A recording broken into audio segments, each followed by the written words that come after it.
Hello there and welcome to BattlefieldOne Podcast, the best gaming podcast about your favorite franchise, Battlefield. My name is Tom, also known as the Lanky Soldier. I can't even speak. Also known as the Lanky Soldier. I'm being joined by my fellow co-host Ray Edmunds, and today we're gonna have a really good episode. I believe it's gonna be a really good episode. We're in for a really big show tonight, a really big show. Very big show. How you doing, Ray? I'm doing alright, I'm getting over the flu, if nobody can kind of sound by the way I sound right now. My voice hasn't completely recovered yet, but chugging along, doing nice. Finding out some old work that I've done like way back in the day is actually gaining like a lot of popularity these days, so it's really flattering and kind of awesome. So shout out to Retro Badger Gaming and everybody else in the Star Trek Fleet Commander, or not Fleet Commander. I fucked up already. Everybody else in the Star Trek Bridge Commander community for bringing it to my attention that everything that I did all those years ago is actually starting to gain popularity. And yes, there is a very real possibility I may come back for a little bit in order to touch some stuff up, especially with all the work that's being done for Bridge Commander Remastered. I've looked into that project. It's nice to see that my work is being included in that project. The people that are working on it are very dedicated people. They love the franchise. They love the game. They want to see the game continue to grow as it has been. I mean, shit, this is a 20-plus-year-old game that we're talking about that's still being actively modded and being actively updated as best as it can. I mean, Jesus Christ, they just did an engine update in order to allow some new functionality in order to work on this 20-some-odd-year Python engine. So I mean, the work that they're doing is absolutely phenomenal, and my hat's off to everybody involved, everybody who's putting work into the remastered project. You guys all deserve, a medal for the work that you guys do. You guys are dedicated, so please keep it up. Regardless of the fact of whether my work's included or not, it's an amazing amount of work that you guys are doing. So I really hope you guys, see it out to the finish line and keep going. So that's as far as the news has got that's going on my end. I had a bad bout of flu for about a week and a half. The wife and I we're still kind of getting over it a little bit. But other than that, another day, another dollar, beautiful. Another day, another dollar, yeah, pretty much. Yep, another beautiful day. Yeah, before we continue with all the Battlefield stuff and everything, just a bit of housekeeping as usual. If you've been listening to this podcast for a while, you know how this goes. You know what we're about to say. Yeah, so we have time codes, so if you don't want to listen to the whole, podcast, I understand that everyone has an hour of their life to spare. I understand that. So time codes are in the description. Actually, everything I'm going to mention is in the description, so you can just click on wherever you're listening on Spotify, Apple Podcast, YouTube, or Alexa. Hey, Alexa users. I know, I see you. Don't worry. I see you, Alexa users. So in the description, you can find everything I'm going to say now, and it's easy and done. So time codes, you can listen to the specific topic you want to listen. Easy and done. We have our socials, of course, in the social media. Ray Edmunds and the Lanky Soldier. You'll find us easily. Yeah, we're pretty much everywhere. And we have a Google document in the description, so if you want to give us feedback, you want to have, comments, questions, anything that is on your mind, use that Google document that is in the description. You don't need an account, you don't need anything. All you have to do is just click on the link, write anything that is on your mind, and that's it. It's easy. It's the most easiest way to contact us about anything. And we've been doing this for the last 3 episodes, and it's going well. Someone called me fat in the messages. Fantastic. So we have this Google document. So if anything that is on your mind and you want to let us know, use that Google document. Send us questions. Send us feedback. Anything that is on your mind, do let us know. It helps because it's just there for your convenience. And of course, we do have a Patreon. So we have Patreon, patreon.com/TheLankySoldier. And thank you for listening to our podcast, regardless if you subscribe or not. We appreciate your attention.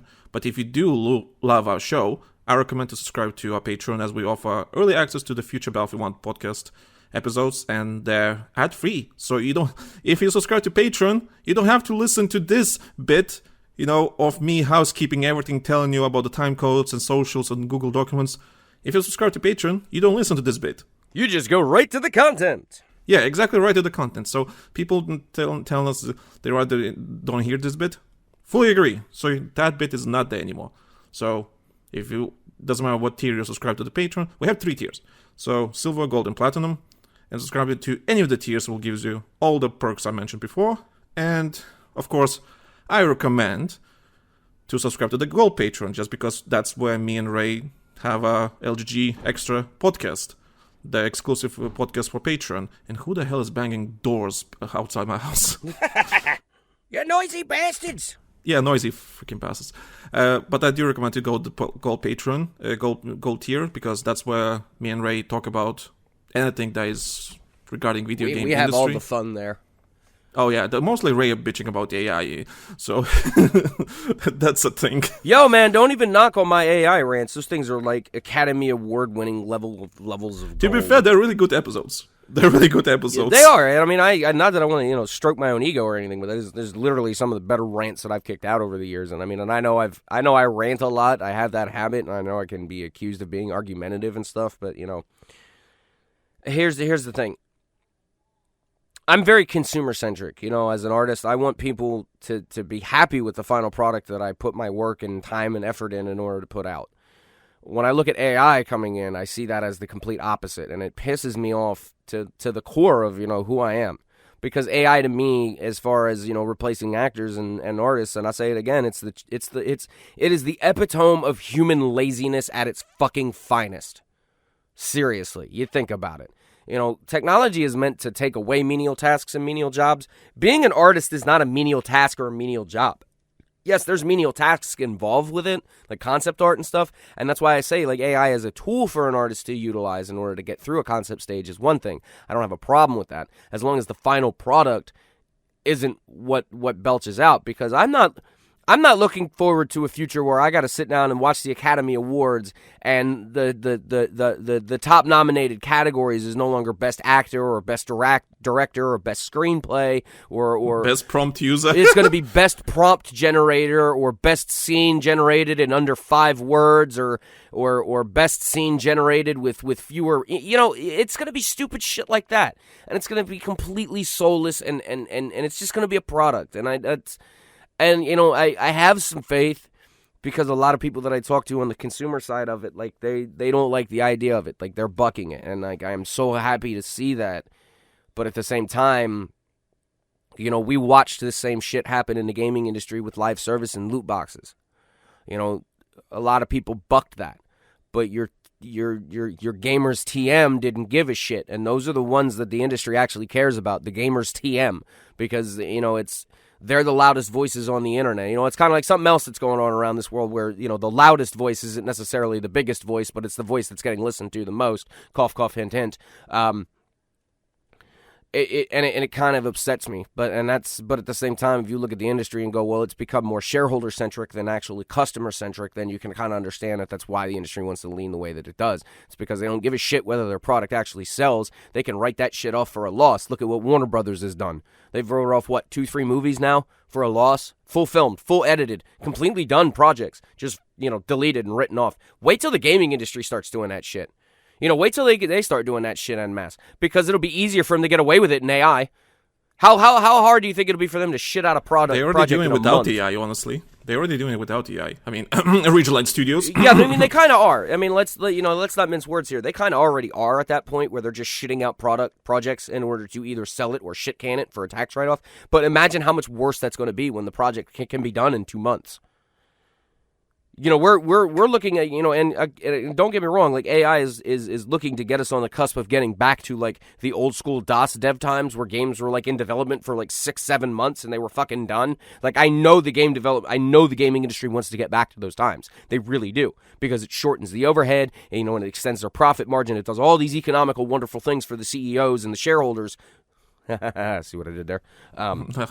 It does all of those wonderful things for those so few groups of people, but at the end of the day, the people who are getting fucked the hardest, and I say that with, no care in the world whatsoever, the people that are getting fucked the hardest are the actual developers who are getting squeezed to hell and back again with crunch time, and the consumer who's spending, now it's $70 of their hard-earned money, and let me put it to you this way, Mr. Gaming Industry, $70 to me is half of my fucking day's work. So if you're going to try and tell me that the amount of work that goes into your product is equivocal in cost to a half a day of my work, I'm going to laugh in your fucking face and tell you you're out of your goddamn mind.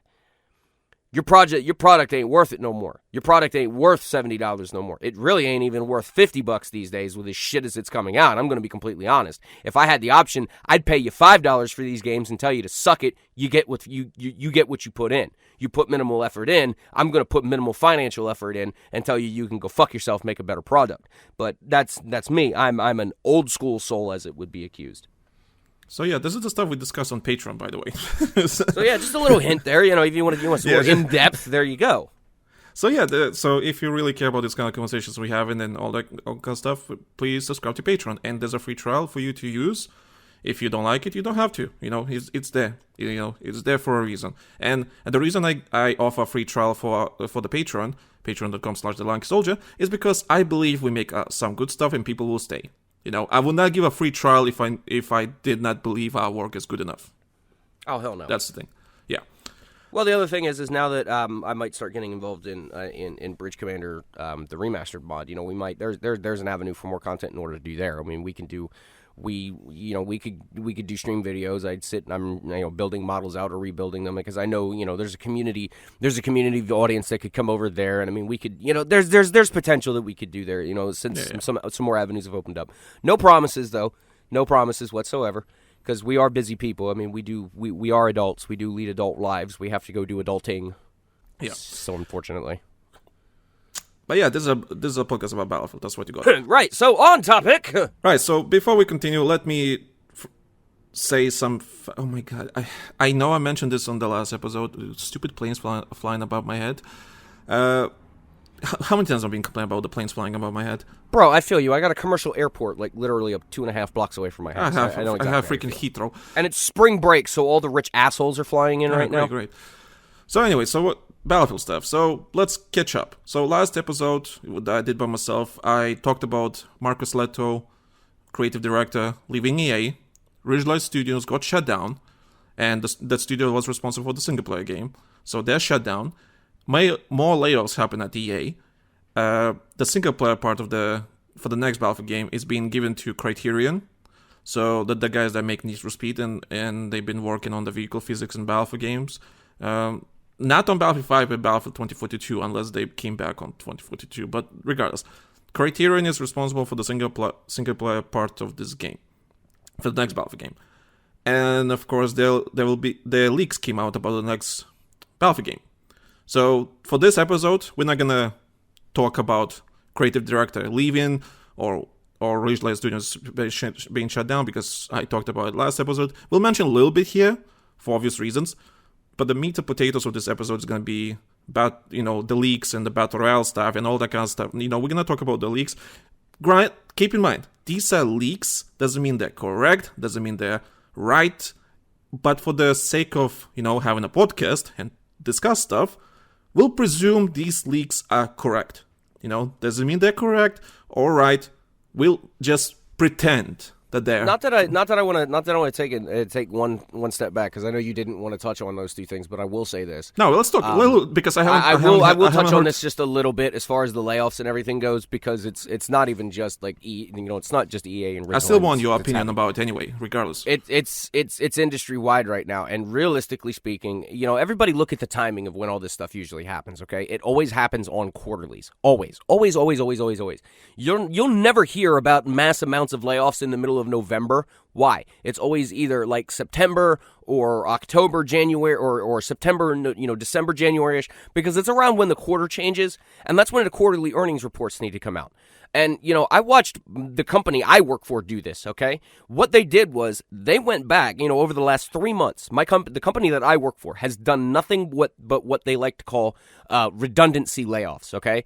And in corporate jargon speak, for those who don't speak that circle jerk language, what that means is they went through and anybody who was on a salary or anybody who was close to retirement or anybody who had a high 401k or anything like that, because, my company does matching 401ks, so for every dollar that you put in, they match you like $2 or something like that.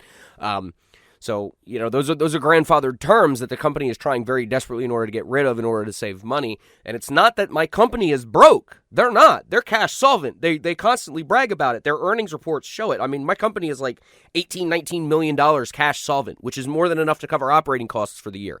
But yet, anybody who's actually paying attention to what I just said, somebody's going to look at that and go, well, if they're $18 million cash solvent for the next year and they're covered on operating expenses, why are they going through all of these layoffs? And I'll tell you, kids, because you think about it. When you lay off, let's just say 5 people, okay, at $20,000 a year, and I know that's low and that sounds ridiculous, but I'm just tossing these numbers out in order to keep the math simple. You can take this equation and throw however many numbers you want in it and scale it to whatever size you want, okay? So let's just start small. 5 people at $20,000 a year. That is a $100,000 a year expenditure that has to go out, okay? Now let's scale that up. Let's scale that up to 10 people. That's now $200,000. That's $200,000 that has gone out, okay? Now, just on the basics of that basic bitch math, we're talking how many layoffs just happened? 1,000? Yeah. Okay, so let's just say... Wait, what was the question? Sorry. How many layoffs did EA about 600 people lost their jobs. About 600 people? So it was 5% of the EA workforce. Okay, so even 600 people, and I know they weren't making $20,000 a year. It's way more than that, okay? But just to keep the math simple, that is, 60 times 200, that's well over 200 and some odd $1,000 in savings that the company has saved right there. Actually, I'm so tired right now, I literally got to pull a fucking calculator up in order to check this out. My dumb American ass can't do this. We use a calculator. I said I'm doing this in order to keep the math simple, but silly me, still got there.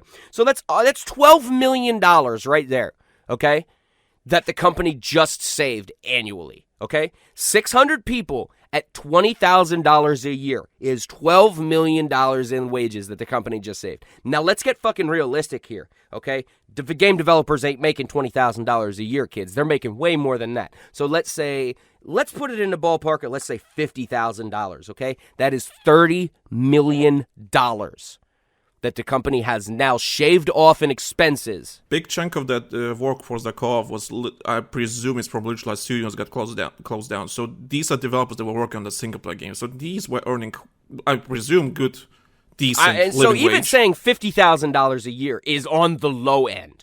Because this was a whole studio. There's senior level people that are in there. There's mid level people in there. There's entry level people in there, and they're all paid in different grades. So Marcus, if we just say that the average is $50,000 a year. Marcus Leto alone probably had a really big paycheck. So so $30 million, even doing the arithmetic on it, might be on the low end of it. Okay, when you're a shareholder and you don't know that, okay, what would you rather see? An earnings report that says $12 million in earned income this year or $42 million in earned income? Which asset are you more likely to throw your money at in order to make more money off of? You're going to throw your money at the one that just said they made $42 million this year, but they didn't make $42 million this year. They took and they used $30 million in order to make a product and then laid them off before the expense report needed to come out in order to tell their shareholders, this is how much money we actually made. That's why they do this. It's not to save money. These motherfuckers make so much damn money. This whole bullshit of these layoffs are to save money. It's not. It's called redundant cuts. They're getting rid of people that they feel they don't need anymore. And to me, to get rid of an entire studio that specifically does single-player games, that tells me that EA is getting ready to go balls in on fucking live. Ray, the reason I lost my shit in the last episode I was doing by myself, I lost my shit about EA closing down Ridgeline Studios because 2 years ago, that's when the studio opened. Not even full 2 years ago, they opened the studio. They showed nothing. Spent all that money for rebranding, all this other shit. Yeah, it's a brand new team. It's a brand new team with the new management and everything to make a focus on the single player section of the next Battlefield game. Not even 2 years. The company showed nothing. There was nothing. No showcase of anything.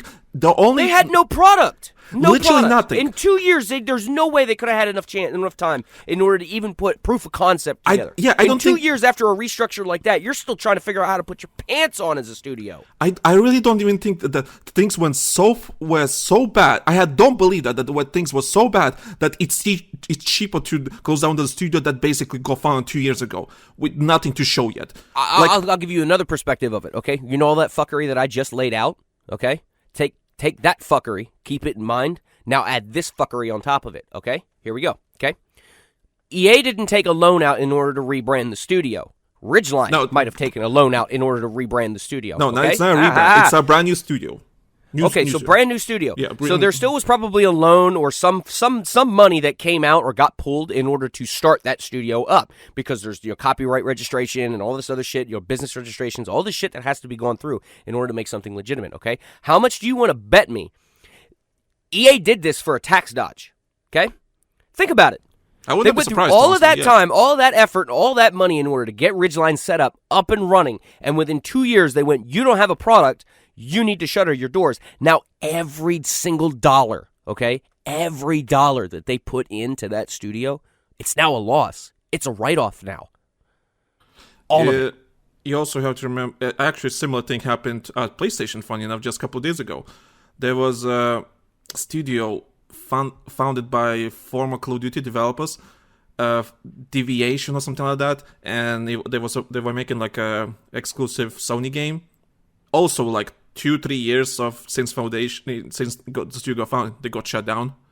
So I wasn't joking when I said that a lot of companies are going to look at the shit that Warner Brothers did and has been doing, and they're going to take that playbook and run to the end zone with it. And guess what? They're doing it. Literally, EA just did it. They just did it. They paid all this money out in order to put a studio up, left it sit there for 2 years. It didn't make any money because they didn't let him sell anything. They didn't give him a product in order to sell. So they didn't sell it. And the studio went, well, you're a loss. Well, EA went, well, you're a loss now. Bye. And write off every dime for that production. It's the same energy, the same shit. Now, how much do you want to bet me? I'll bet you in a little bit they'll fucking do it again. They'll do it again later this year. They'll go, well, there's this brand new studio we're going to put forward. This, all of this talent we're condensing in order to put together to make these projects, and all of this marketing wank and all of this shareholder wank's going to come out, and it's going to happen, and it's going to be announced like around the time when E3 would be, because EA is that fucking arrogant and up their own ass about this stuff. Okay, they'll announce it. They'll go, here's some tech demos. They'll get the shareholders all up in arms and all happy and throwing their money into the EA stock, and then a year and a half, 2 years from now, their fucking Android Wilson's going to come out and be like, sorry, they're not making any money, we're going to shut the doors. And again, another tax write-off. You mentioned Andrew Wilson, and I was listening to other podcasts about the closure of Ridgeline Studios and all that kind of stuff, and one of the people on the podcast mentioned a good point. Why is no one asking for Andrew Wilson's head? Because since he took over, granted, all the FIFAs, all the Apex Legends, they're doing great.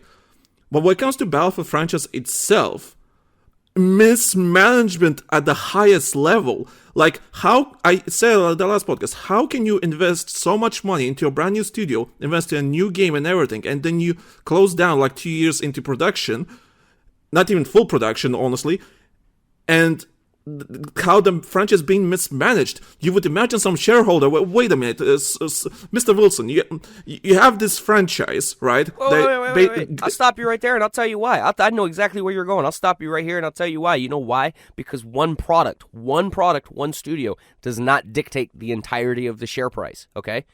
It's an ingredient in it, okay? If Apex and all of these other properties that EA has out right now are printing money, okay, and they're making a good chunk of money, they're looking at Battlefield as a net loss and going, well, that franchise isn't making any money anymore, so therefore we don't have to put any money into it. We don't give a shit. And the shareholders aren't going to give a shit as long as the stock prices keep going up and money keeps printing, my dude. They're not going to give a fuck about what happens to a specific franchise. As a matter of fact, I don't think investors even give a shit about the franchises, period. They're there for numbers. Stonks go burr. But you would imagine if you have a healthy, valuable franchise and you have multiple franchises, what do you think you would get more money? In a world that would make sense, yes, I would agree with that. But this is not a world that makes sense, Tom. This is a world that makes dollars.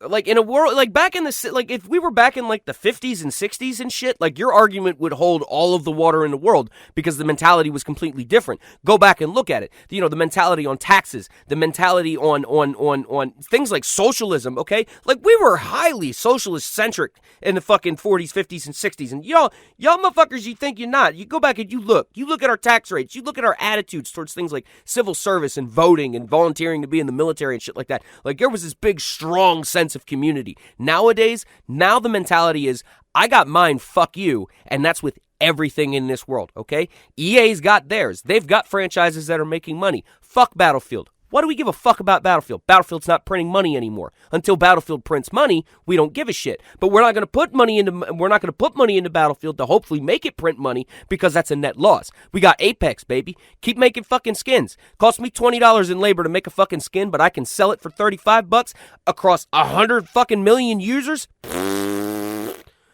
Turn that fucking crank and print that money, baby. Turn that crank and print that money.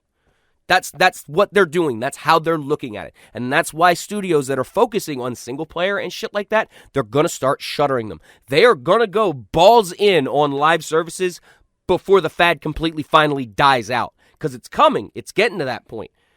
You know, people only have a finite amount of time, a finite amount of money, and there's so many fucking live service games out there that are vying for your time to hit login dailies and all this other shit. Like, look at a lot of the fucking games that you sink your time into. Look at how they're structured. They're a fucking job nowadays. Actually, okay, before we move to the stuff about the Battlefield leaks and everything, I just want to say this. So, one of the reports they mentioned recently. So basically, EA said, "Yeah, Ridgeline Studios closed down. We're laying off people, and we're gonna focus less on the license IPs." So there was a Mandalorian type of first-person shooter being made at Respawn that got cancelled. So anyway, EA said we're not gonna focus on licensed games because probably Disney or whatever probably licensed. Yeah, they can't make as much money as they want to off of them because they have to pay a licensing fee. Yeah, so they say that, right? What I don't, but you say, all right. So you say you're not gonna focus on licensed games, but you're gonna make another Jedi game. Okay, sure, whatever. You're still making a Black Panther game. You're still making an Iron Man game. They still got that fucking live service EA game up. Or that live service Marvel game that EA makes. And Star Wars. Star Wars, Galaxy of something. The mobile game. Yeah, but don't they... but that's been released ages ago. The Marvel game too? I don't think Marvel. Maybe. No, I think it's a different studio. But anyway, that's the point. Anyway. So, okay, someone might come out like, well, they already signed the contracts. They can't really...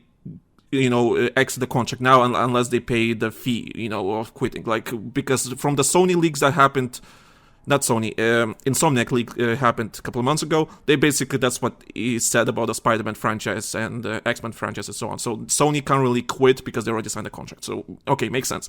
So that's why Iron Man and Black Panther are probably still happening at EA. But when you say that, you would imagine, all right, so what IPs we have? We have Medal of Honor, we have Battlefield. Okay, let's focus on those. No, fam, let's close down Ridgeline Studios that was supposed to make a single-player game for the next Battlefield game and basically announce nothing or say anything. What's your plan with your current, your internal franchises? What do you have to offer? What's the future here? It doesn't mix signals, right? We don't do licensed games anymore, but Battlefield Studio is shut down. Make up your mind. It's really mixed signals. And someone said on the other podcast I'm listening, said the same thing. And I'm like, yeah, you're right. Why is this mixed signal messaging? I don't get. But anyway, let's talk about the leaks, right? The leaks. So are they intentional? Oh shit! That mentions. I forgot to talk about the next. Are they even real? No. I want to mention this the last episode, but I completely forgot. So basically, I said like, all right, as soon as the announcement that or leaks or rumors started coming out that Marcus Leto has left EA. Right, all this negative, press and everything. Like, oh, did he leave EA? Well, what's happening? Like, there was loads of question marks. Is the Ridgeline Studio still, what's the future for that studio and so on? The next day, for some reason, coincidentally, the leaks for the next Battlefield game come out the next freaking day, and I'm like, well, that's really weird timing. And then the next day after that, announcement that the Ridgeline Studio is being shut down or something like that, and I'm like. People don't really look at it, maybe that will not pay attention to it, but to me, that basically says the leak was intentional. If you have not been paying attention what's happening in the world, I know I don't want to talk politics and everything, but you have to understand, this is a proven thing, that there's certain stuff in the media comes out as distractions to distract from something else. So when this news leaks coming out about the next Battlefield game after the really negative press, happening with Marcus Letos leaving the studio, that's really negative because, like, what the hell's going on? And suddenly, out of nowhere, this specific day, we have leaks about the next Battlefield game. You can't tell me that was not intentional in some shape or form. You know, I want to talk about this last episode, but I forgot about it.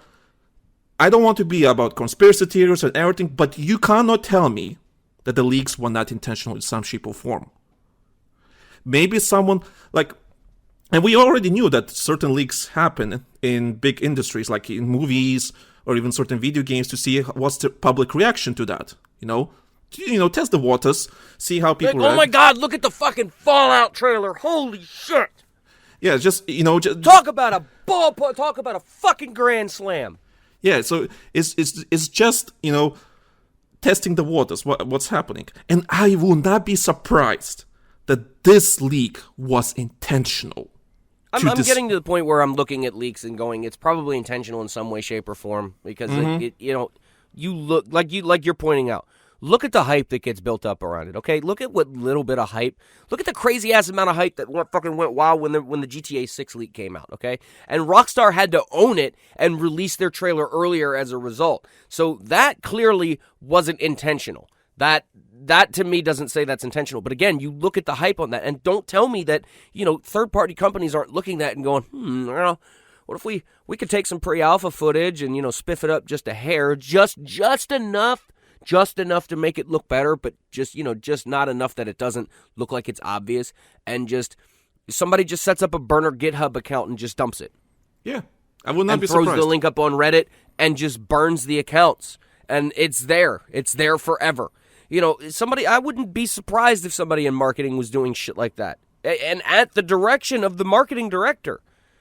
Because it's not dumb. It's a smart move. I mean, shit. If you're a very coveted IP and you can generate that hype, I mean, it's an asset to use. I can't send that, but at the same time, it is kind of shitty. Yeah, it is. But I will not be surprised if this was intentional, because for the last 6-7 years, I learned about that kind of stuff. For example, a lovely politicians in UK. There was drama happening about Boris fucking Johnson when he was prime minister, about something that was not looking good for him, and for some reason the same day or the next day article comes out, exclusive article from a specific newspaper saying, I love building mini buses, those miniature buses and everything, and I'm like, why buses? Why is that so specific? I then realized, it's about the 300 million red buzz that happened a couple of years ago. I'm like, okay, makes sense. To fight the CEO, the search results and everything, to, distract people from the bad news. And if you don't see that, I understand you won't see because it's not that obvious.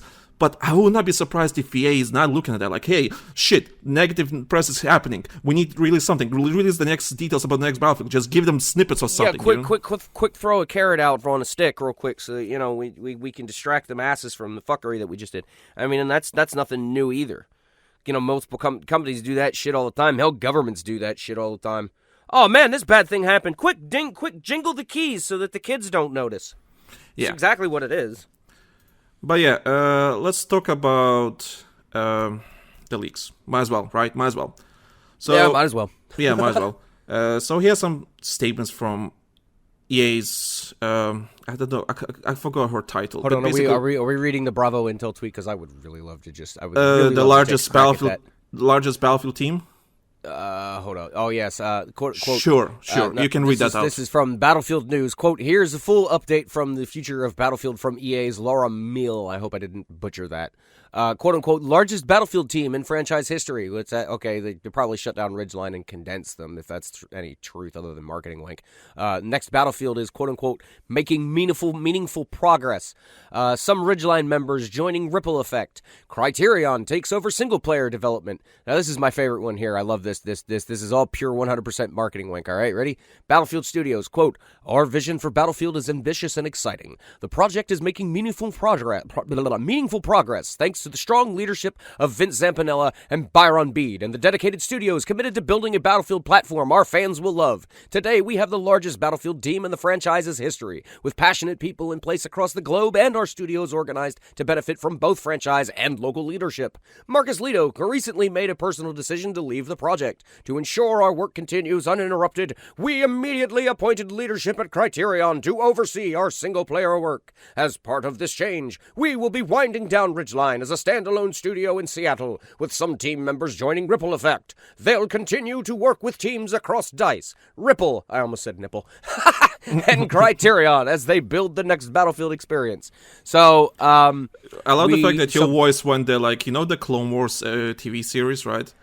The Marcus announcer. Lito recently made a proposal. In the gaming industry, yay, shit's down studio. So here's what I'm thinking here, okay? My translation of this. We realized we have one too many names out there, therefore it looks like we have too many cooks in the kitchen, so therefore in order to save us money and make naming things easier for you lovable schmooks who buy our products, we're going to shutter this studio and consolidate. That's exactly what appears to be going on here. Because it reads to me like we just did this thing so we could keep doing the exact same thing, but now it's a different thing, and now we have things to boast and brag about. Like we've got all of these people together in order to work on a project, and I'll come off the bat and say this bit here. Anybody who's worked with a team understands that a bigger team does not necessarily mean a better project, because there are plenty of projects out there who have been done with like 4 or 5 people, and I would argue that those projects have come out significantly better than anything AAA or quadruple A, whatever the I don't know if Ubisoft wants to coin that shit. That they do. So this doesn't really say anything, really. This just says this is shareholder wank, is what it is. It's as usual. At least they're not saying it's a love letter for Battlefield fans. No, at least they're not getting that level of cringe. Basically, all they're just saying is hey, don't worry, we're still doing the same shit we've been doing. There's just one less studio name we have to worry about having a copyright claim for.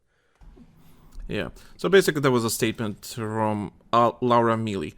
Largest Battlefield team. And you know what? I don't really care. It's just, this statement says nothing to me at the end of the day. It means nothing. Yeah, at the end of the day, is the product good? That's all I care about. And the way everything is going on, you literally shut down a studio that was making a single-player game, and you lost a developer, one of the biggest developers out there who made Halo. It just makes me ask the question, what was the point in shuttering DICE LA in the first place then? If you were just going to shutter Ridgeline down the line, why the hell would you do this? No, you mean DICE LA is Ripple Effect. Ridgeline, it's a separate studio, yeah. Right, I had a brain fart. I'm sorry. See, maybe this is why they needed to get rid of them, because they didn't need another studio with an R in order to confuse people. Imagine though, imagine.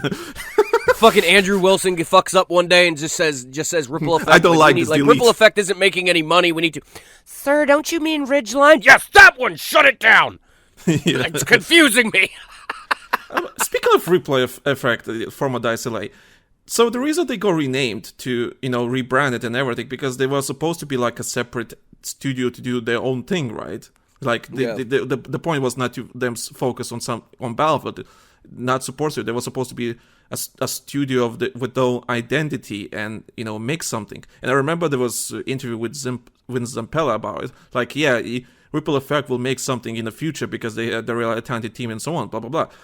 Okay, cool. And according to the leaks, Ripple Effect is making a Battle Royale game a Battle Royale section for the next Battlefield game. And I'm like, so you're still a support studio. Okay, before we go on the Battle Royale stuff, let's mention some leaks. So apparently it's scheduled for 2025 release. We knew that, but we didn't know the month. So leaks say October, which is typical, I guess. Yeah, quarterly. Told you, see? Yeah, typical, yeah. Will feature 64 play matches, so they scrapping the 128 players the experiment. I already said that a couple of episodes ago. That's not a thing anymore because guys realized it's not working. It's not that great. It doesn't make sense. And for the class system is coming back. Whether they keep heroes and everything. Again, these are leaks. We don't know if they're correct or wrong or whatever. But for this entity, for the purpose of this podcast, we'll pretend all these leaks we're discussing now are correct. We'll pretend it's correct. I just had a thought real quick. What? You just said that it was going to have a release date of around October, and then I thought about what I said earlier about how like they like to structure things around quarters and stuff. Yeah. And I just had this wild thought. Okay, if a gaming company releases a game in like September. Or like June, July, not January, February, March. Okay, let's use the first quarter as an example. Okay, yeah. If a gaming studio would release their game in like January, that means they have faith in the title and they have faith that it's going to make them money on the markets. But if it's something like October, where it's like at the end of a quarter, actually no, October is the beginning of a quarter. So if they're doing it in October, then that to me kind of says that they have faith that the project is actually going to do good and make them money. Because, they're going to hope that everything goes up for that quarter. And if it doesn't, then, again, it's a loss that they can write it off at. So it's kind of wild in order to look at release dates and kind of correlate with the quarters and go, See, I never thought about that. I never thought about that. See, it just dinged in my head. Like, wait a minute, October. Why would October? October is not really a good When did sales Elden month. Ring Nobody came out? buys shit in October. When did Elden Ring came out last year? Was it February? Yeah, it was the middle of the first quarter. Okay. There was a lot of games last man. year. There was a lot of games last year, though. But I would actually love Battlefield to release on a different time. I would like to see them go with a release date that would be, because you really want to try and hit as much of the market as you can. And realistically speaking, a good chunk of a gaming market, okay, they're the under 21s and stuff. They're the up and comers. They're the ones that have all the time in order to play stuff. So I would think that a lot of these companies would want to try and start doing releases like around about like when summer vacation is starting for the kids. You know what I mean? I can only look at a U.S. time frame about that because I know school schedules isn't like universal across the world for like a worldwide release, but still like. So why aren't summer releases more popular? Because like I think back in the day, like summer releases used to be really popular back in the day, and it was because like the kids were out of school and they wanted shit to do over summer, and companies don't do that anymore. Yeah, I personally want them to be away from Call of Duty. It's kind of wild to put something out in October and then by the time the real buying season starts, like your shit's on a discount. Yeah.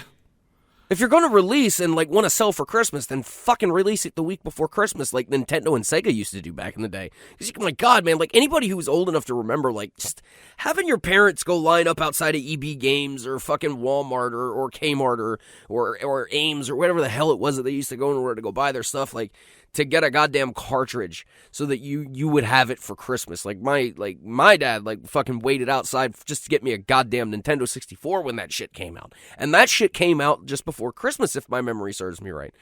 Comment section, do please fact check me, but still like I specifically remember like getting one for Christmas and it was a special edition one too nonetheless.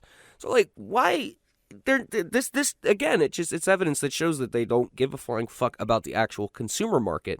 They only care about the shareholder market because of when they're doing this shit. Yeah, but I said, I just wish they. I know I've been a really tinfoil hat. I'm sorry. No, it's all right. Because like I've been tinfoil hat with the leaks. Like why now? Why the leaks now? You can't right? fucking help it. You can't. Yeah, you can't help it. Like why leaks now? Like you could. If you've got any functioning brain cell in your body, in your head, you should be looking at this and going, why? Yeah. So I don't want to be in conspiracy theories, but like thinking, why now? You could release it any time. I don't think it's just a coincidence.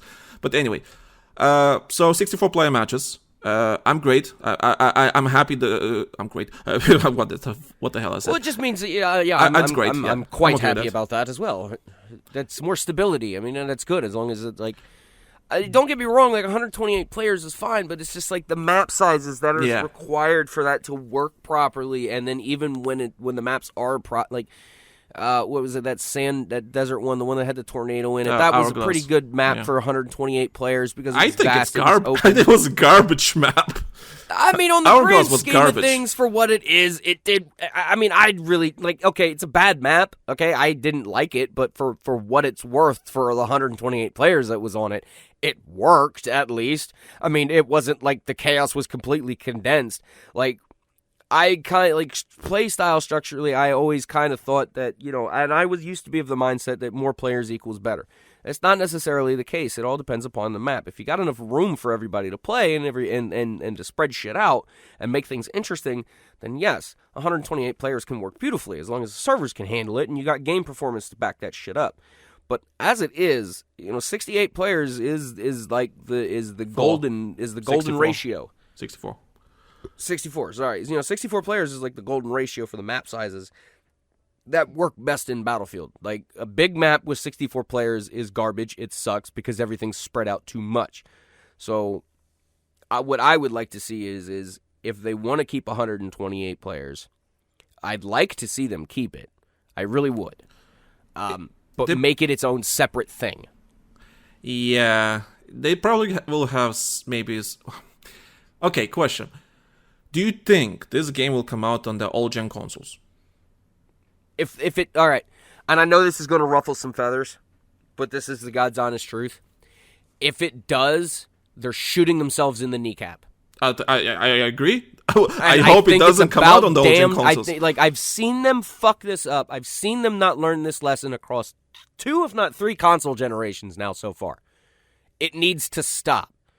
You either fully commit to one generation of hardware, you fully commit to this current generation, or you don't, and you commit to the next. I hope because it makes optimization that much easier. Learn your damn lesson finally. But it's not that. I understand there's still a big player base on the old-gen consoles, but my dudes...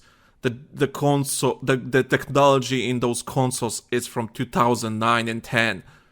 Please, let it go. The hardware in my PC is getting old, and the hardware in my PC is better than the current gen of consoles. Let's put that out there right now. My PC, I built that in order to piss and shit all over Xbox S, X, whatever the fuck the current one is, and PS4. PS4. I built it specifically for that. But it's getting to the point where it's showing its age, and there are games that are causing like my CPU temps to go through the fucking roof, and like I can't run them as well as I can. The older stuff, the stuff that that thing was fucking designed to run, it's blatantly obvious. And it was blatantly obvious when it came from the transition to PS3 to PS4 that Battlefield should have just stuck with PS4 and came out later. I am of the mind that is stuck on. I'll die on this damned hill. If Battlefield 4 would have just waited another year and just fully committed to next gen hardware, they'd have been fine. They could have just supported Battlefield 3 for another 6-7 months, put out one more damn DLC. Everybody would have been happy and just fully commit to the next generation of hardware. They didn't do it. They didn't do it then. I'm fairly certain they didn't do it when it came to when it came to some other releases here as of late, and they're gonna fucking stumble over their toes, and they're gonna do it again with the next generation. Don't do it. If you're gonna commit and you're gonna fuck with the next gen hardware thing, fully commit to it and tell your player base essentially what no company has the balls to say. Sorry, kids, you gotta upgrade if you want to play. And I know it sucks telling a market that's broke as shit but if that's what you want to do, then you need to commit to it and do it. If you want to commit your product to the market that's actually going to make you money, which is the current gen console, then do it and optimize the game specifically for that hardware, regardless of how old it is. Just do it. Yeah, and also if they're gonna, I hope they're gonna not gonna release on the old gen consoles. That means we have current gen consoles with 64 players. Classes and everything, and destruction. He's like the biggest problem with one of the biggest problems. It was not the biggest, but one of the biggest problems with 2042. Lack of destruction. Battlefield is known for its destruction, and it's basically non-existent in 2042. It's like minimal, it's just there for for a show. It's like no point. So because we have current gen consoles, with less players, half of the less players, and maybe we can up the destruction a bit better, and all that kind of stuff. Whatever the case may be, you have game designers and everything. They'll use all the memory as to a T, right? Oh my god, that is one loud plane. They're gonna use all that memory on the current gen consoles to a T, to a bloody T, but you still have more. What's the word I would say? Like, now you can do a bit more with that because you have a bad technology on your hands. You use it, and depending what the next consoles come out, and there's no new console coming out anytime soon, but they might have those refreshes that happen. And so whatever. So if you focus on that, you have more memory for you to use and everything. It's great. But yeah, I just hope it doesn't. At the same time, you can't force a market in order to upgrade. I think the I agree, but I think really can't. Like, you really can't. You used to be able to back in the day when consoles weren't so outrageously expensive and hardware wasn't so outrageously expensive. You used to be able to get away with that. Like, back in the older days, like when it came time to there was. If there was a game that was on two different generations of hardware, it was a completely different fucking game. Like, if you ever played a game that has a licensed game that had a release on, let's say, the Super Nintendo and the Nintendo Entertainment System, two completely different games. Same thing with, let's say, PlayStation or PlayStation, the original PlayStation, and Nintendo 64. They were two completely different versions of the game for the most part. Same thing with, let's say, PC and Nintendo 64. Look at how different the versions of, like, Doom alone were between all of those consoles. They were pretty much different versions of the fucking game. These days, it's a completely different ballpark. They're taking the exact same build, the exact same game, and they're trying to optimize it for two different generations of hardware. And it doesn't work very well. And they need to knock that shit off. Yeah. That's why I say, if you're going to commit, then commit. But again, you can't force a market to upgrade because the gaming industry can come out and say, well, games are now $70 and then we're going to require another, $5,000 in hardware investment. Let's just say, even for my computer, I'm going to look at my bank account and go, my bank account don't give a shit. And you're not going to get your product sold. See how that works? That's why I say it's a lot more, it makes more sense in order to keep on the hardware that everybody has, because it's almost a guarantee that your product is going to sell for the most part among that demographic. Also with the new game, you could do bundles with the new console, like new console, as in like current gen consoles. You could do bundles. You could. Yeah, that you could make sense. Make it a bit cheaper. People let people inside the ecosystem that people don't have the new. Because it hurts to pay $700 for a goddamn console and then have to pay $80 for another fucking game. For that. You can buy check now. You can buy an Xbox Series X for like $300. Well, I mean, even still, like, let's just say, a new generation of consoles just came out. Look at the price. Look at the launch prices of that shit. Yeah, it was more expensive. Now think about paying that shit nowadays. It's gonna get cheaper though. That's the thing. It does over time. Especially in a year. Initial launches are expensive because it's the first generation of hardware model, and I understand how this works. But again, it takes a hot minute for the market to finally transition over. It takes about 4 to 5 years, usually and hell, there's even cases where people are still playing on fucking PS3s, my dude. Yeah. They don't even have a PS4, and PS5's out. I do wonder how big that market is, though. On the, it's probably not very big, but it's still probably a sizable chunk of the market. I mean, let's even look at PC hardware. How many people are still playing on fucking 10-year-old graphics cards? And how few of us have actually upgraded and ordered into the 40s and 50 series cards, or the 40 series cards? I sure as shit don't.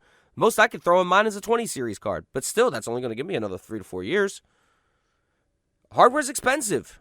Shit's expensive. It's a big ask of a market in order to spend $1,000 on fucking entertainment, especially at launch. And let's even say nowadays, okay, I want to buy a fucking Xbox game. The cheapest Xbox I can get a hold of, $300. All right, $60. That's $360. Bro, that's half my rent. That's a big ask. Yeah, that's why there's a big jump or a big. And they want to up the prices on the games too. See, this is what doesn't make sense. So they're trying to make the cheap hardware cheaper, like with your consoles and everything, but then you have Xbox Game Pass, you have, streaming, you have handhelds and everything. So there's more ways to play video games, which is great. Yeah, but you're not specifically limited. I love the fact. I love what Microsoft has done with Game Pass. It's great. I applaud the shit out of that. I love that. I wish Sony would pull their head out of their ass and finally do something like that. But whatever. But anyway, that's a different conversation for another day. But we have 20 minutes, let's say. Let's talk about this quickly. So the game is set in modern era, which 2020, 2025, 2033. So I have let's do a quick guess. So it's modern, right? This current day game. Do you think this is a reboot or a continuation in the Battlefield series? Do you think this is a prequel to 2042? Or do you think it's a brand new universe finally? You know what? That's really kind of a hard question in order to answer. Right. Because it could go either way. As the Battlefield franchise itself, 3 and 4 and Bad Company, they're set in and around that time frame. So what I would think the best thing for them to do if they're going to do this, okay? Take the best story beats between Bad Company 2, Battlefield 3, and Battlefield 4, because you could chain all of that together if you really wanted to in certain ways. Like one could lead up to another, because 3 and 4 pretty much is. The events of 3 led up to 4. You could take all of that and kind of chop it, revamp certain bits, mix it up a little bit, mix it up the right way, and make an entire game out of those 3 games alone, story-wise, to reboot the franchise, if that's what they're going to do. And if that's what they're going to do, I would hope that that's the way that they go about and do it, because it would make the most sense. You're taking what is essentially, everybody calls the golden era of Battlefield, aside from those deadheads who think that fucking Battlefield 2 was the best. But, I mean, Godspeed, you do you. And do it the right way. If they're going to do it, that's the best way I can see that they're going to do it. Now, the way that I think they're going to do it is this is probably not going to be anything like that. They're going to try and just trash everything and start completely anew and tell everybody, well, everything else that's happened, forget about it. It's not happening anymore. So that means all of our 2022, our 2242, that's gone. All that shit. All the canon is gone. We don't have to worry about Irish being, we don't have to worry about the actor for Irish having passed away. We don't have to worry about recasting or anything like that, because we can just change the characters around at our whims and our wills. It seems to be that's the route that they would go. Not the way that I would like them to do it. Okay, if it is what it is. This is my prediction. I think this. I don't know. Let's see if I'm going to be correct in a year. So, Marcus Leder was working on the single player game for this next game, right? For this upcoming game. And I have a feeling he wanted to do a reboot. He wanted to do a whole reboot. DICE probably said no. So I have a feeling there was a fight between DICE and Ridgeline Studios of what exactly they want for the next Battlefield to be. Do they want a reboot, or do they want, a continuation of the series? So, because I can see why DICE will want to do a continuation of the series, because 2042 is in a good state right now. People somewhat looking at in a positive light. They still hate it, don't get me wrong, but they look in a positive way because how much work they put into the game is in a good state.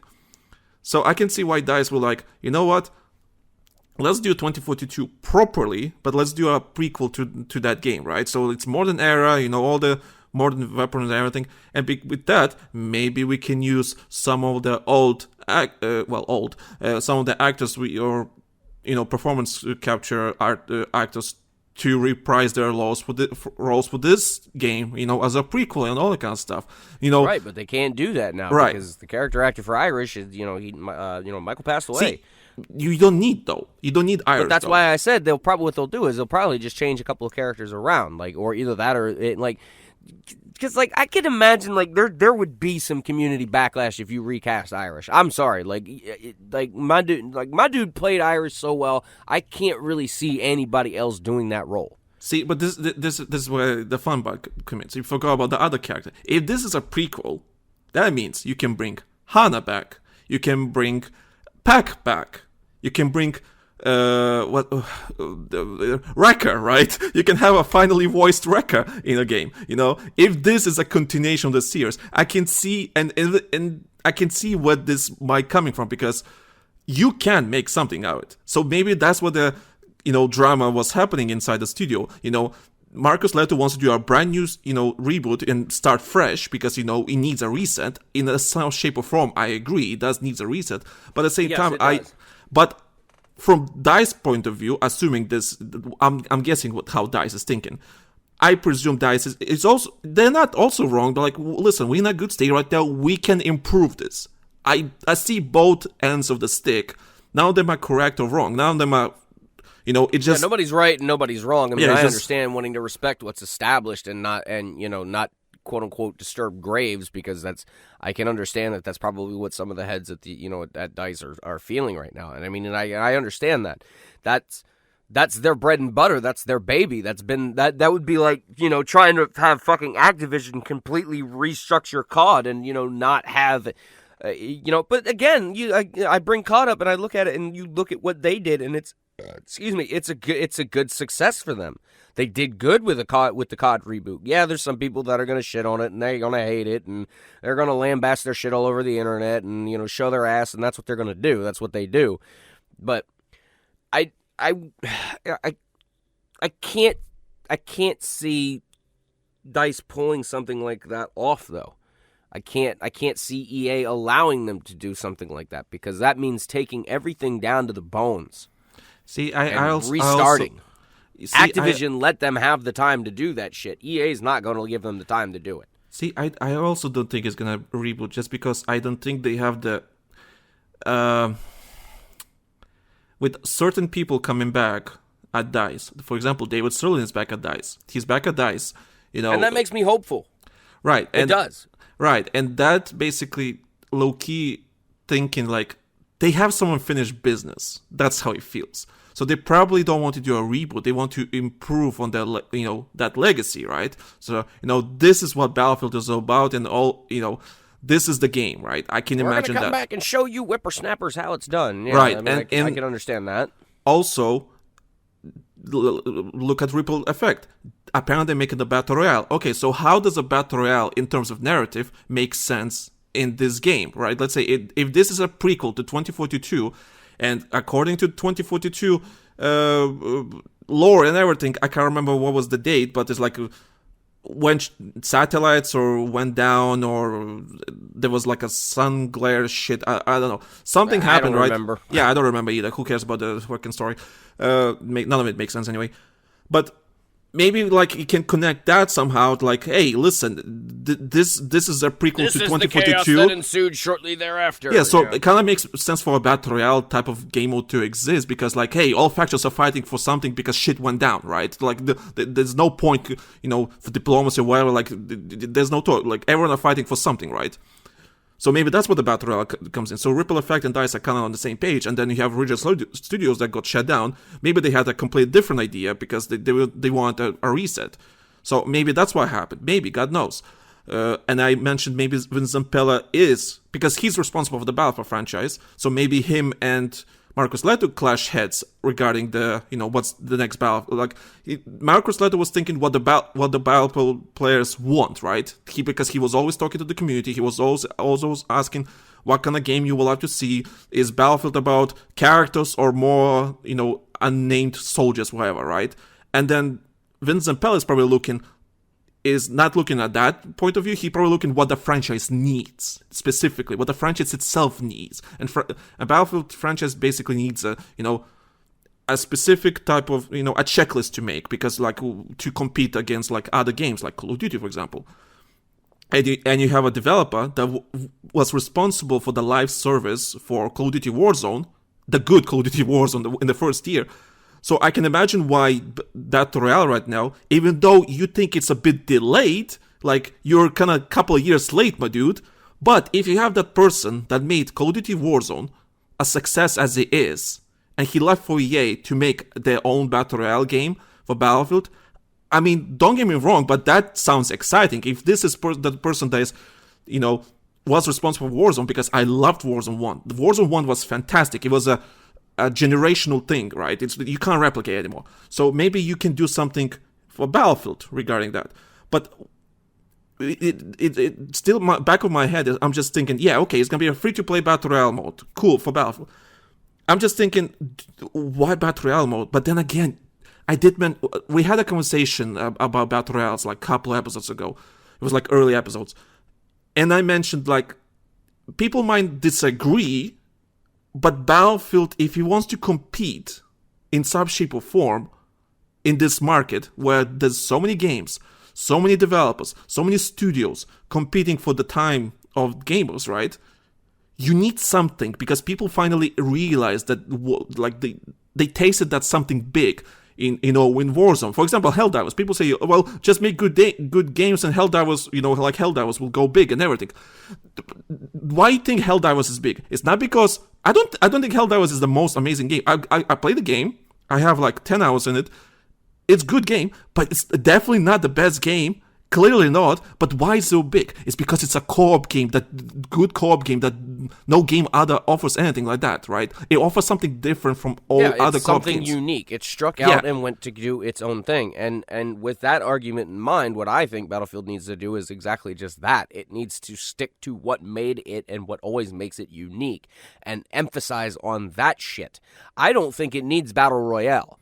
Battlefield and Battle Royale never ever worked well in the same sentence. What I think needs to happen is I think they need to take a good hard look at Conquest and Rush, the two modes that make that fucking game the game that it is, that most people fucking play it for, and they need to really hone in on those two modes. Like Operations, I feel like Operations was a grand success. I liked Operations because it was Breakthrough. Oh, Breakthrough, yeah. I mean, even Operations, it was still, Breakthrough was an evolution of Rush. Operations was an evolution of Conquest. I liked those two because it felt like it was an evolution. It spoke to me. It was good shit. Now, if they really want to take and do something good for the franchise, that's what they need to do. They need to focus on the shit that works, the shit that's worked well within the game, and stop chasing fucking fads. I've said this for years. They need to quit fucking chasing fads. I said this the first time they mentioned about doing some Battle Royale shit. Yeah, when Battlefield 5, when Battlefield 5 Battle Royale was announced, that was the most enthusiastic announcement ever. It was the most cringiest, stupidest fucking thing I had ever heard in my entire life, and I was like, this doesn't fit, this doesn't work, this is stupid. It doesn't work. If they would have had, like, grand operations announced for Battlefield 5 and done something fucking, like, an actual, like, tour of duty in World War II, like, fuck, I'd have loved it. Do it. See, they don't have the balls to do anything like that. No, you see what they don't have the balls? I have mixed feelings about Battlefield having a Battle Royale, right? If it's good, it's good. But maybe can compete with Warzone. Great, because Warzone does need a competition regarding that. It needs to just be its own niche thing. Yeah, I agree. It doesn't need to be tied to the damn franchise. If you want to do Battlefield Battle Royale, then okay, fine. Do a Battlefield Battle Royale, but that's just what it needs to be. It doesn't need to have anything else. If you're going to make a Battlefield game with Rush, Conquest, Domination, Capture the Flag, the modes that it's known for, then make that Battlefield game. Make it a Battlefield game. Yeah, but Battle Royale will be a separate thing because it's a separate thing. But anyway, I have mixed feelings about Battle Royale. But that being said, why I don't think they don't have the balls to be more unique is because instead of Battle Royale, or anything that matter, do something what no other game did right now. What Battlefield never really had to this day? Tell me, Ray. From every Battlefield game, what Battlefield never had properly? As far as a game mode? Game mode, features, anything. I would say it's a mode. It's a mode, yeah. Let's say, which mode Battlefield never really had? I mean, it's been a hot minute since I've seen good Capture the Flag. Battlefield 4 had good capture. Go higher. Go higher. Something more unique. So something like on a level on Conquest. What can be big as Conquest, or it can be big as Battle Royale? unique that would offer something in the gaming Rush, industry. it's just it's the same size on fucking scale. Like I'm kind of at a we loss already here, have like Breakthrough. Obliteration. Because Obliteration's been something that's been missing for a hot minute, and I've missed that. That's kind of akin to Counter-Strike. I always thought that mode was akin to that, and I liked it, even with the size of the map that was there on that. But shit, Chainlink's another good mode. I mean, it didn't really do well. It kind of fizzled out, but I mean, I don't necessarily miss that mode. Right. So these are just game modes, right? That's the multiplayer section, right? To sell a multiplayer game these days is very hard because people experience everything. What Battlefield never really had, and we talked about it before, it's a comparative scene. Oh, listen, yeah, this is true. Listen, Ray, I know people are right now listening on the podcast, cringing. Well, what do you mean? Listen, Battle Royale is a bit too late, I think. I don't think you can compete with Warzone. I am definitely not moving from Warzone for Battle Royale. If it's good, sure, I'll play both. But Battlefield never had a Battlefield scene and never had a proper competitive mode. And there's no game out there, a competitive game that can offer, Battlefield-like experience with destruction and vehicles. So we had Battlefield 1 Incursions. Whatever you think about Battlefield 1 or the Incursions mode itself, Incursions in Battlefield 1 was a nice testing ground for competitive Battlefield. It actually worked really well, gameplay-wise. Was it perfect? Of course not. It actually did. Yeah, I remember. Yeah. I remember testing it back in the day. It actually worked quite well. So, if Battlefield can not focus on the Battle Royale section of it, if they can focus making a competitive mode that is unique from everything else in the esports scene right now, it can do bankbusters if you do it right. You can do it really well, and if it's done right, people will love it. I have to give it a go. People will complain, this is not Battlefield. The Battlefield's about destruction, the big battles and everything. Listen, I get that. You have your multiplayer. It's fine. You have your Conquest, you have your Rush, you have your whatever. It's fine. You have that. That's not the point. This is an addition. For people that want to take their Battlefield experience a bit further, not in Battle Royale, but make it in competitive shooter. Make it into 5-on-5 with vehicle or something like that. Or maybe to 8-on-8. Whatever the case may be. You can make a good comparative scene, a good comparative mode that is unique from everything else. That's unique from Rainbow Six Siege. It's unique from Counter-Strike. It's unique from League. I know League is not a first-person shooter, but whatever. It's unique from Valorant, and and it's more unique from, for example, Call of Duty. Call of Duty is low-key. Call of Duty League, for example, they're losing its, it's moving to Warzone. Warzone is the future of Call of Duty scene, in the competitive scene. Warzone is the future. That's it. Call of Duty League won't exist this year or next year. That's a given. Because there's a reason why Activision, fired 90% of their workforce regarding esports. Because they see that in the right. Call of Duty League is not a thing anymore. It's not going to happen. So they move into Warzone slowly. They're transitioning to that because Warzone is what Call of Duty is right now. But if Battlefield can add there, listen, we can be better than that, what Call of Duty is failing. We can be this comparative shooter with vehicles and destruction and everything. And if you really want to play multiplayer, there's always 64-player matches for you to enjoy. I think that alone will generate some sort of discussion, negative or positive, regardless whatever people think. It will generate a discussion, and because there's a discussion, people will check you out in some shape or form. And that's what Battlefield needs. Battlefield is not, when I'm listening to other gaming podcasts, Battlefield is not even on their, mind, anything. They talk about other games, but Battlefield is never nowhere near those discussions. Battlefield is just a joke to everyone at this point. So you need that positive discussion, or any discussion, to remind people, hey, Battlefield exists, and they're actually still doing something amazing. So that's why I don't think Battle Royale is the right thing to do. But a competitive mode? Now we're talking, because it's unique from everything else. That's the way I see it. And I mean, it's not only just a competitive mode either, per se. And support for a whole entire scene of it. And I'm not even necessarily trying to bring this up, but akin close to what we tried to accomplish back in the day. Something like that is really what Battlefield needs, is the community, the ability for community organized matches, bring platoons back and bring guilds back and stuff like that. let those things happen once again, because that's been a glaring absence in Battlefield since Battlefield 1. The lack of the platoons, the management, the communities that arose as a result of that. I mean, there's still communities out there. They're just not, there's no tags publicly anymore or shit like that. It's not what it used to be. And it kind of saddens me that they never embraced that part of the community, even after like other people like came in and started doing it better than what we did. There were people who took our idea and did way better with it, and I salute those people. And what sucks is EA never nurtured them. They had the groundwork. They had it all right then and there. And all they had to do was support it. And instead, they opted not to. And it was probably the dumbest thing that they had ever done. So if they would go to competitive scene, then my honest opinion is that's what they need to do. They need to not only give them the infrastructure that they need in order to thrive and drive, but support them as well. Don't just and give them good framework, give them good tools, give them the ability in order to actually manage the matches, and have that would require a spectator mode so that you could have things like somebody volunteer for refereeing or recording of said matches and things like that. This was all shit that we did by ourselves back in the day, and it worked. We did pretty good with it. But again, they never supported us. They never did anything to help us. When we started talking to the developers a lot more and we let them know what we were doing, yeah, the developers embraced what we were doing, but, EA, never allowed them in order to completely outright help us with things. We begged for server tools in order to make competitive matches more feasible and able to, and ability in order to actually like track wins and losses, hard coded on battle log and stuff like that, and we never got it.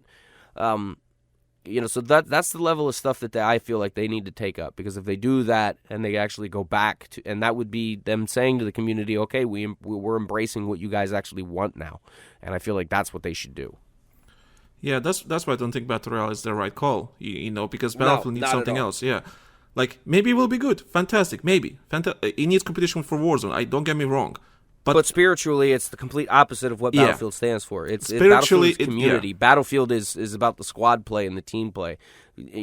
Throwing Battle Royale in there where it's one for all, or even a squad against other squads of all. That's not what Battlefield's about. Well, apparently the Battle Royale section will have two game modes: the Battle Royale and the mode sort of called Gauntlet, according to the leaks. And apparently, it's going to be like objective type of mode where lowest scoring teams will be eliminated. So it's like, I guess this is like round based, some sort of, and it's squad like, I guess. So I guess like 64 players or something like that, and it's squad based, and all players are fighting for something. And idea is cool. That's kind of cool. Like, all but teams. It sounds like a completely different game.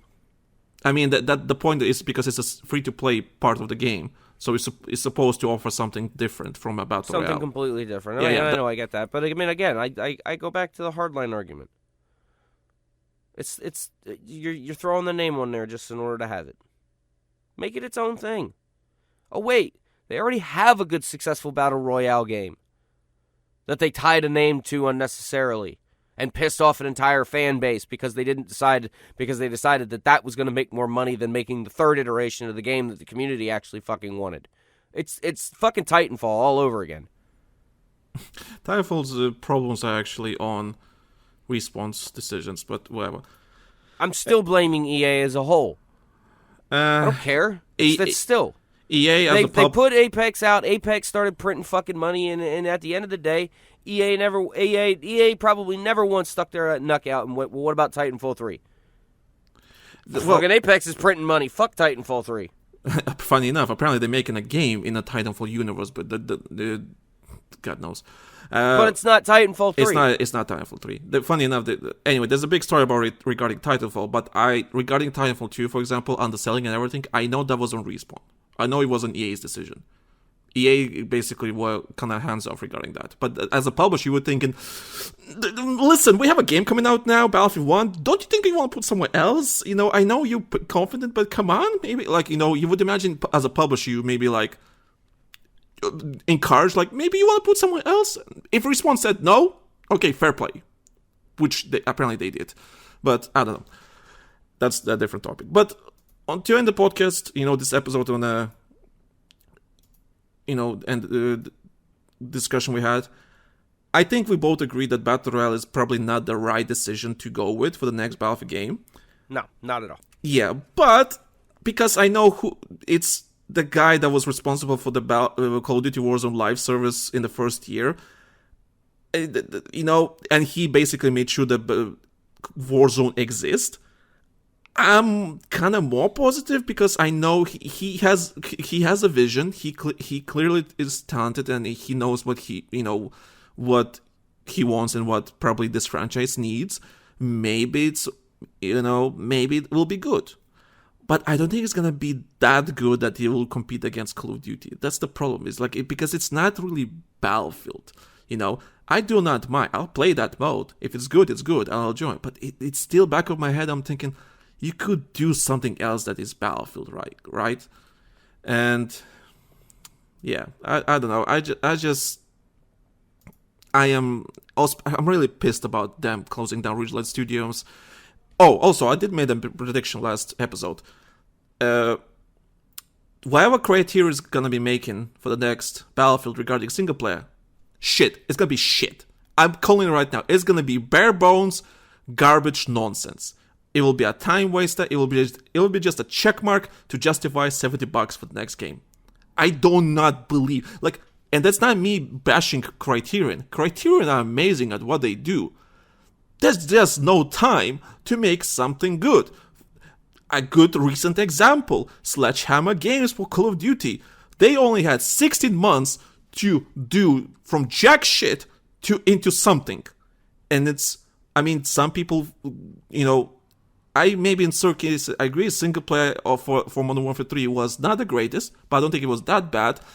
But it's the reason I don't think it's that bad because I look at it from a vacuum point of view, right? I look at it from a different point of view. People look at it like, this is just Warzone with extra steps, right? Which I agree. I get it.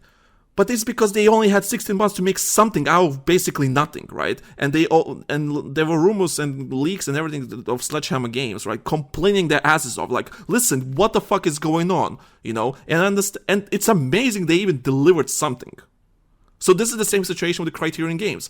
What the fuck they gonna do in a year? They're not gonna use Ridgeline Games' last work. Hell no, that's not happening.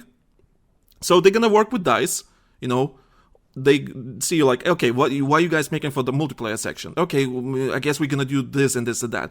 It's not gonna be a vision. It's just gonna be another check mark. And that's what pisses me off about all of this. So the next single-player game, that's why I don't think it's going to be a reboot. I think it's going to be a continuation of the story. It's going to be a prequel to 2042.